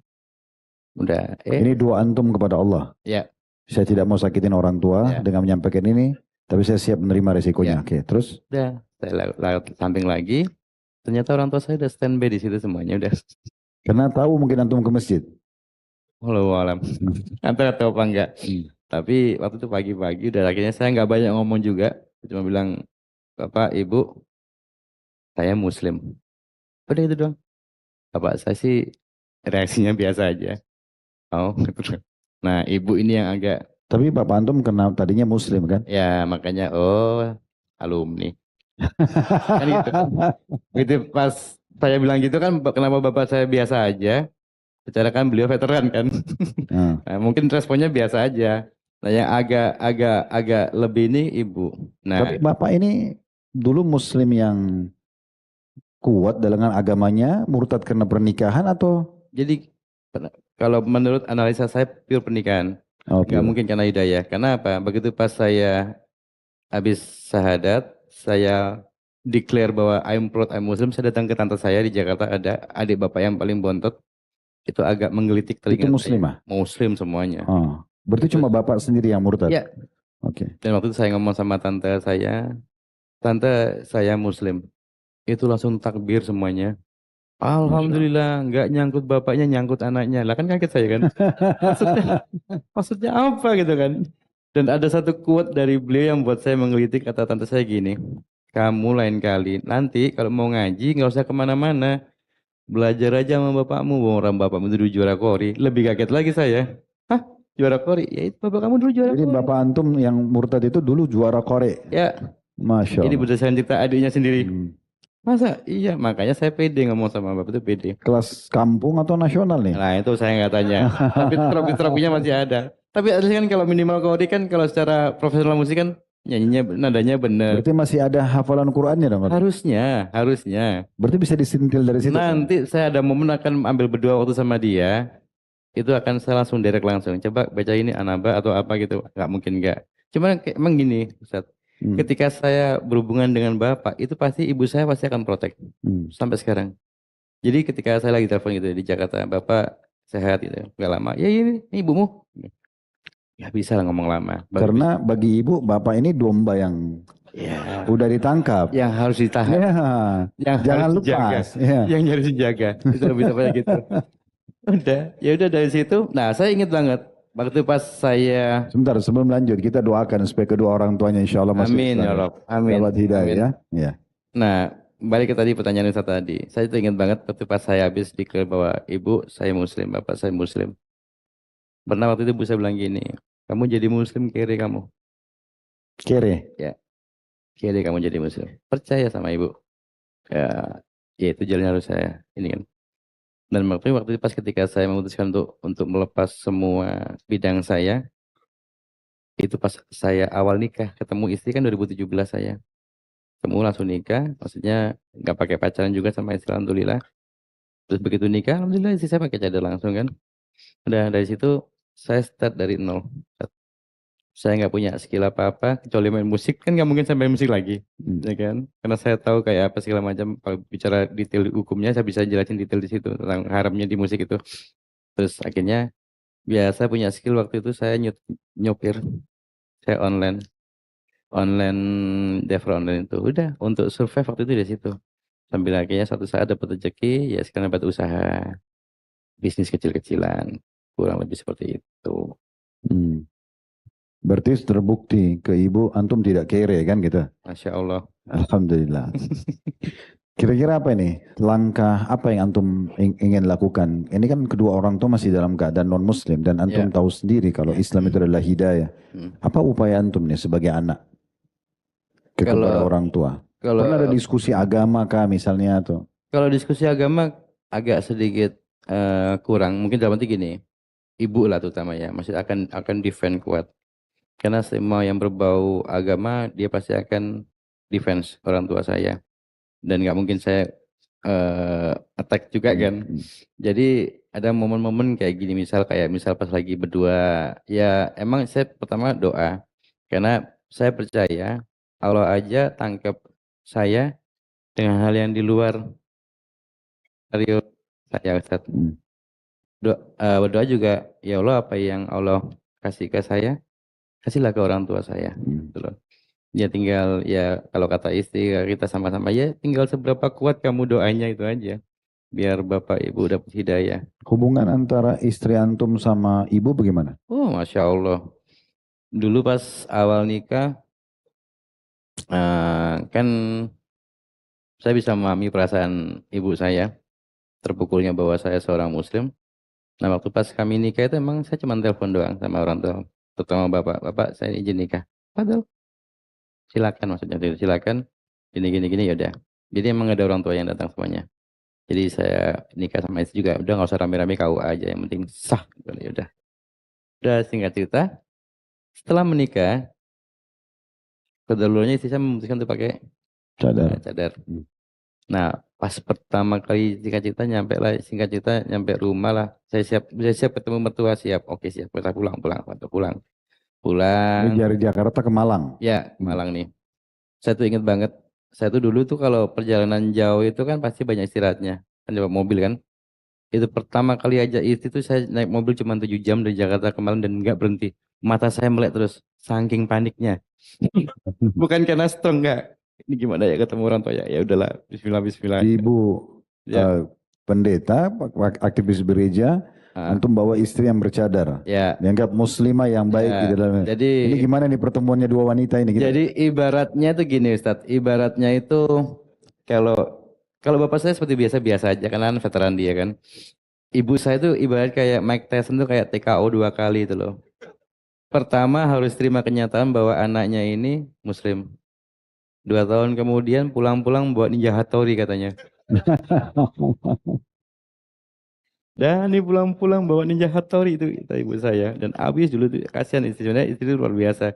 Hampir tuh semua yang jelek semua istri. Semua tentang pembahasan semuanya istri. Tapi Masya Allahnya emang dia tuh emang luar biasa. Terus Cinta. sabar tapi istri ya. Ya, sekarang ini mantu paling disayang ternyata dia. Oh jadi awalnya dibenci, sekarang ini dengan berjalannya waktu, Ya. istri antum, anak mantu yang paling disayang. Bahkan saking sayangnya ibu ke mantunya ini sampai ini dia sendiri ada di belakang itu dia. Pernah ke gereja, biasanya kan kalau yang nganter itu kan anak-anaknya. Ini ini saya nggak tahu ibu saya bilang, kamu antar ibu, nah ke gereja, ya istri yang bawa. Bayangin masuk gereja, set itu diakannya pengurus gereja pada bukain pintu, biasanya ibu turun dari mobil, shalom nggak biasanya gitu kan. Begitu shalom gini lihat yang mobil loh, kok cadaran gitu kan. Agak mantu katanya. Saking deketnya sekarang ibu sama istri. Ya mudah-mudahan jadi penyebab hidayahnya. Amin. Amin. Amin. Baik, mungkin penutupnya nih. Ya. Setelah antum masuk Islam, antum dapat sendiri hidayah itu. Tersentuh tanpa ada yang membahasakan, melihat gambar Ka'bah, dengar tilawah, tadi dengar azan, dengar takbiratul ihram imam gitu kan. Sampai antum akhirnya mempertemukan Al-Maidah 116 tadi. Dan antum merasakan kebenaran itu. Sekarang apa upaya antum untuk bisa istiqomah ini? Bagaimana antum menjaga komitmen antum untuk mempertahankan Islam ini? Buat mualaf itu kan yang paling berat kan, ya sebenarnya buat semuanya ya. Kalau buat saya pribadi itu kan ketika mempertahankan istiqomahnya ini kan luar biasa. Saya tuh ingat banget ketika pas habis syahadat kata teman, antum start from zero, nol lagi. Nah, ya malah susah lah, jaga itunya kan susah kan. Nah, kebetulan kan gini Ustaz. 2000 waktu pas awal-awal anak syahadat, waktu itu kan anak dikasih buku Cordoba, Quran Cordoba. Dan Masya Allah itu Quran sampai sekarang anak bawa sampai sekarang. Jadi banyak Quran di rumah, tapi kemana-mana ini yang buat saya pribadi itu untuk jaga istiqomahnya. Karena buat saya tadi kan saya pernah tadi bilang kan Al-Quran itu kalau mau pedoman hidup yang benar, nggak neko-neko, ya itu. Al-Quran itu buat saya itu is like a mathematics, 2 tambah 2 sama dengan 4. Semua ada di situ, Ustaz. Dan kenapa saya itu bilang gini, saya sampai sekarang tetap narik Ustaz, tetap online saya. Dan saya itu paling bingung ketika Al-Quran saya itu ketinggalan. Maksudnya bukan maksudnya apa gini. Saya itu di momen bisa sampai 2 bulan sekali atau kadang pernah rekod sebulan tuh khatam baca Quran saya. Sampai detik ini. Ya tetap ada naik turunnya ya. Tapi kenapa saya tuh cinta banget bawa Cordoba itu. Jadi saya tuh punya kebiasaan sampai hari ini sebelum saya tilawain tuh Qurannya, saya tuh pasti baca dulu artinya dulu. Terjemahnya, misal saya lagi baca surat Al-Qiyamah misal. Saya baca dulu artinya baru saya artinya baru saya baca aja bisa. Itu ketika pas saya lagi tilawain semuanya itu, secara nggak langsung garis besar storytelnya di situ saya paham. Jadi ada beberapa suatu selalu bikin saya nangis. Surat Qaf pasti saya nangis baca itu. Surat Al-Qiyamah udah pasti saya pasti akan bergenang air mata saya. Misalnya surat Maryam atau surat, Tentang masalah kiamat. ya. Dan itu akhirnya sedikit makanya membuat saya itu sampai detik ini menganggap sampai hari ini ya saya sih memang mahasiswa baru dalam dunia muslim maksudnya gitu kan. Cuman buat saya ini ya emang Quran itu memang luar biasa dan itu buat saya cinta banget sampai detik ini ya menjaga itu tadi tetap baca. Kayak contoh saya lagi narik nih, lagi online, namanya juga online itu ada momennya anyep, tadi kan lagi rame. Lah pas ketika lagi anyep itu mungkin orang lain sebel, saya seneng. Kan di situ saya bisa baca karena saya punya target kan harus sekian harus hari ini harus habis berapa surat, hari ini harus berapa surat seperti itu. Dan karena emang sedikit banyak tahu isi cerita masih tentang surat ini, jadi buat saya itu makanya sampai sekarang hari ini kalau bicara tentang Quran, Masya Allah. Mau bicara tentang apa aja, Masya Allah. Mau tentang black hole, tentang apa, tentang itu. Semuanya kompleks ada di situ. Berarti kiat pertama itu karena membaca Al-Quran ya. Ya, Untuk istiqomah baca Al-Quran. Dan yang paling tepat dengan terjemahan. ya, Ini sudah sering kita bahasakan ikhwas sekalian ya. Bagaimana kita kalau baca atau dengar ayat Al-Quran usahakan ada terjemahnya. Karena kita nggak ngerti bahasa Arab itu ya. Ya. supaya tahu apa pesan Allah di situ. Nah, salah satu yang boleh lakukan itu bagus. Baca terjemahan misalnya surah Al-Qiyamah, baru kemudian baca bahasa Arabnya. Sehingga tadi sudah tahu dari ayat sekian sampai ayat sekian ini, oh ini terjemahannya. Pada saat dibaca itu lebih nyantol gitu ya. Baik, dan beliau selalu luangkan waktu untuk membaca dan mengkhatam Al-Quran. Baik, ada kiat yang lain mungkin yang antum lakukan? Selain baca Al-Quran, mungkin sambil setir mobil dengar ceramah Iya, pasti atau ceramah. Dia sering datangi majelis seperti ini. Itu emang yang jaga hawanya tadi itu biar tetap ya dekat sama Allah terus. Ya, intinya sih itu sih Ustaz. Ya nggak jauh-jauh dari situ sih. Sama kalau saya memang pribadi emang saya suka, maksudnya baca Quran, yang kedua ya emang dengerin kajian. Sekarang semuanya udah ada, nggak datang kajian, ya sempat lah beli kuota sedikit berapa duit sih dengerin. Kalau untuk sama anak-anak, sama istri di rumah gimana? Mereka juga aktif dengerin ceramah atau? Alhamdulillahnya Nah ini sudah muslim nih. Tadi kan puji Tuhan tadi ya. jadi menikah yang untuk yang kedua kalinya, yang pertama dulu kan Chinese. Jadi anak-anak dari yang istri pertama itu untungnya gennya kuat emaknya. Jadi putih-putih sipit-sipit. Nah dulu untuk ke Jakarta itu perlu pergolakan sama neneknya, jangan sampai ke Jakarta kamu. Kalau ke Jakarta habis kamu, sama bapakmu dipakein ini, Jilbab. dijilbabin segala macam, disuruh syahadat. Namanya doa orang tua kan mabrur ya. Begitu pas mungkin neneknya waktu itu ngomong kayak gitu, malaikatnya lewat, itu dengerin neneknya ngomong kayak gitu, disuruh pakai kerudung. Ya udah, begitu pas anak-anak ke Jakarta, ya akhirnya yang satu sekarang di pesantren. Masya Allah. Yang satu di pesantren, alhamdulillah. Satu pesantren. Berarti yang 4 lagi anak dari yang sekarang? Ya, oh enggak, yang bawaan dari istri sama bawaan dari saya. Oh ya, Masya Allah. Seperti itu. Aktivitas berarti mereka ada yang di pesantren yang pertama tadi, yang lainnya di rumah, sekolah umum. Ada yang sekarang udah ada yang kerja, sekarang yang udah kerja, yang satu udah menikah, yang kakaknya yang di pesantren ini sama-sama sipitnya ini. Nah, terus yang lainnya sama. Jadi yang paling bontot itu TK, kakaknya SD, satu sama di tempatnya kakaknya yang pesantren ini.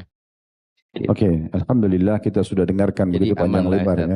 Ya, jazakallah khair tentang bagaimana sebelum beliau masuk Islam, ya, dari nama sebelum masuk Islam, kisah panjang lebar aktivitas untuk memurtadkan orang non Muslim, non Nasrani lah kepada agama Nasrani.